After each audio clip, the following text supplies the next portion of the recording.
Welcome to the shooting show. This week we're after summer rabbits with air guns, rimfires and even a drop net.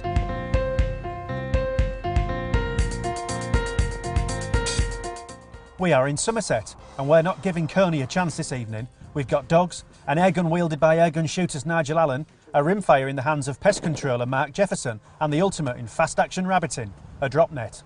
This is the basically the net that we use for when we go ferreting for the day, but we've adapted it so we can use it for these poles as well. So anyone with a 100-yard long net or any kind of long net, just get some poles and you can set up your own long net drop system. Very simple, very cheap. We had these made up from a friend of Clive's. I say, very cheap, very effective. First job is to set up the drop nets, but we're not going to use it until later. To give an idea of the number of rabbits in this hedge, the dogs have already caught a couple while we were busy setting the net. Setting up and we're still catching the rabbits. Once the net is in place, we move to a different location, camo up in the car and break out the rifles. Mark chooses a brilliant position from a scent point of view, right beside a muck heap. Nigel complains. Pete, you really do bring me to some of the nicest places. Mark and Nigel are keen to resolve a big question in shooting. Which is best, the airgun or the rimfire? The wind is the hardest part with the air rifle hunting, because you can get the range, you can get a whole nice steady sight picture, and then you've got to think, right, how many inches or how many feet do I want to give it? I suppose with a 2.2 it's not propelled by air, it's propelled by gunpowder. Yeah, it's just dead on, isn't it, really? Instead of about 80 yards or so. I zero mine at 50, and I know I can shoot out to 70. It's always within an inch drop at 70 yards. And what about windage? Would you give any today? Not really. See, I'll be giving about that much, I would say. How heavy is your average 1.7 pellet? 177, typically they're about 8.3, 8.4 grains. Yeah. So significantly lighter. 40 grain. Yeah. Well, you see, our 2.2 pellet. I do use 2.2, but mainly for the shorter range stuff. But if I'm shooting, on a new ground, I choose 177 because it's slightly more forgiving. It's got a flatter trajectory. I see. Yeah. So I zero at 35 yards, and basically from 15 yards out to 35, it's a dead-on shot. Yeah. See, that's for me for 35 yards. That's still quite a distance for an air rifle. Yeah.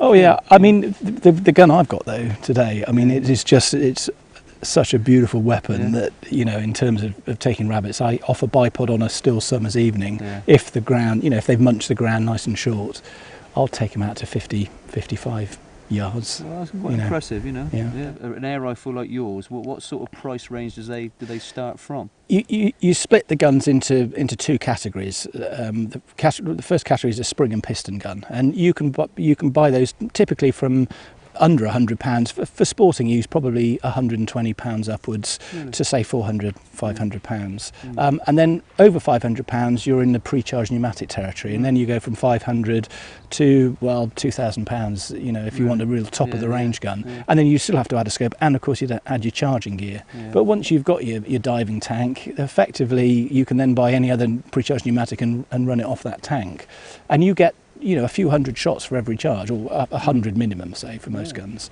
up to some of them are maybe 400 rounds. Really? Yeah. So again, you can spend a lot of money. The gun I bought today is about £1,400 worth, plus the scope, which is another £200 or £300 on top, and the charging gear, which added another £300. But as I say, that you have to buy a scope on the gun anyway, and you have to buy charging gear for a pre-charge. And the amount of bunnies that are coming out now, I think we ought to shut up and go and get our guns. Yeah. Well, there's 5 there, look. After the rabbits start making an appearance, Mark gets out of the way to give Nigel more elbow room. The first rabbits show one of the limitations of air guns. It's just a bit too far, it's just over 50 yards, and the grass is a bit long. Nigel gets one close up, and then another, but most are 50 to 70 yards away. He and Mark swap places, and the rimfire accounts for 2 in short order. However, just when it looks like a draw, Mark can't find one of his rabbits. Back to the roof of the car, they decide which one is the winner. I think with a rimfire, you got that extra distance. But what I've seen of this air rifle, I must admit I'm quite impressed.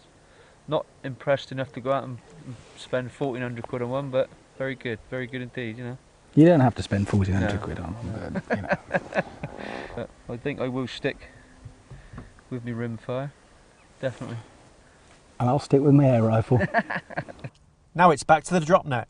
The lads and lasses from the South Somerset Ferreters have assembled and they are looking mean and hungry.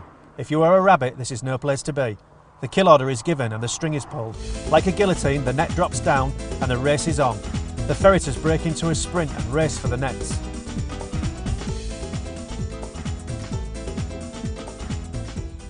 So the result is a baker's dozen, with 13 rabbits picked. 2 while we were setting up, 2 for the airgun, 1 for the rimfire, and 8 more to the drop net. If you're counting it in rabbits per hour, the winner has to be the drop net. And now, the Shooting Show news. This is the Shooting Show news. Organisers had to cancel the Scottish Game Fair at the weekend.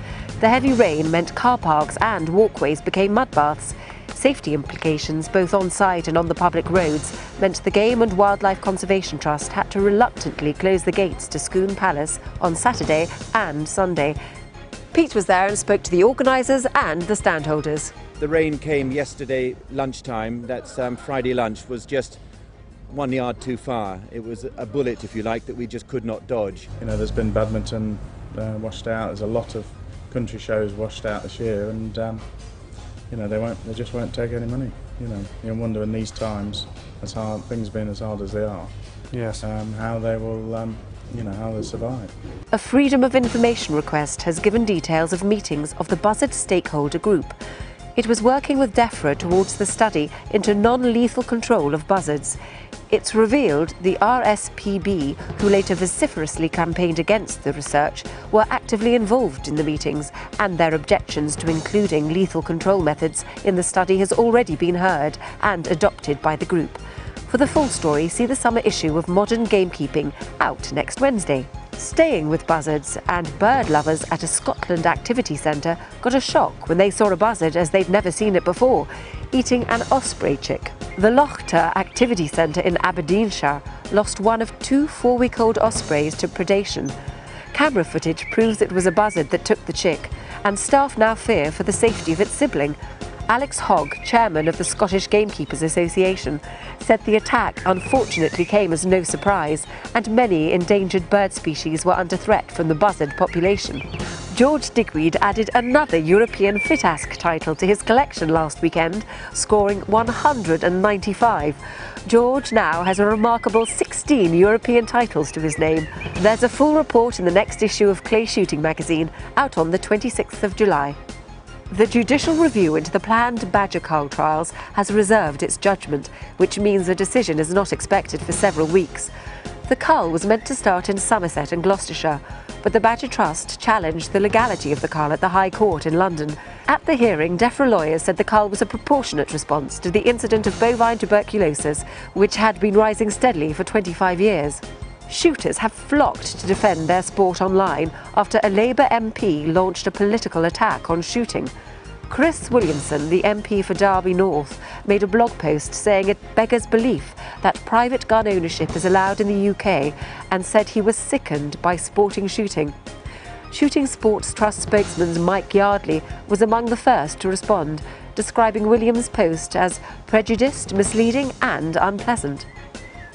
And finally, Ed Ling was the best of the Brits at the European Universal Trench Championships in Lonato in Italy. He finished just off the podium in joint 4th. Mario Fuentes Lopez of Spain was the overall winner. That's the Shooting Show news. All you need to know about what goes bang and what falls over. That's it for this week. We're out every Monday, 7:30 PM UK time. This is The Shooting Show.